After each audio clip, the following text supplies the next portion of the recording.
Wait wait, তাড়াতাড়ি এই ভিডিওটাকে সেভ করে নাও যদি তোমরা ইউনিক কাঠগোলাপের ডিজাইনটা করতে চাও। এর জন্য আমরা প্রথমে একটা প্লাস সাইন নিয়ে নেব এবং প্লাস সাইনের চারিদিকে একটা সার্কেল করে নেব এবং প্লাস সাইন বরাবর একটা এস এঁকে নিয়ে তার অপোজিট দিকে দুটো বিন্দু বসিয়ে ওখান থেকে এস এঁকে নেব। তারপর প্রত্যেকটা কার্ভ লাইন থেকে ভিতরের দিকে আমরা একটা করে কার্ভ লাইন টেনে নেব এবং এখন যে পেটেলগুলো তৈরি হবে ওই পেটেলগুলোর মধ্যে আমরা ডাবল লাইন টেনে নেব এবং তারপরে আমরা এর মধ্যে শেডিং করে নেব এবং শেডিংটা তোমরা যে কোনো রকমের করতে পারো তোমাদের ইচ্ছা মতো।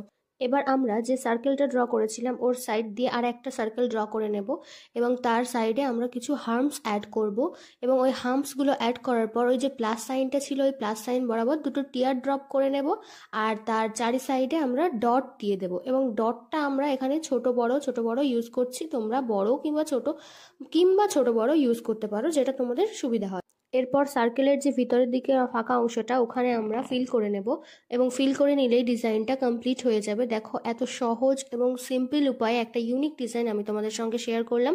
যদি এটা পছন্দ হয়ে থাকে তাহলে লাইক শেয়ার সাবস্ক্রাইব করে আমার পাশে থেকো।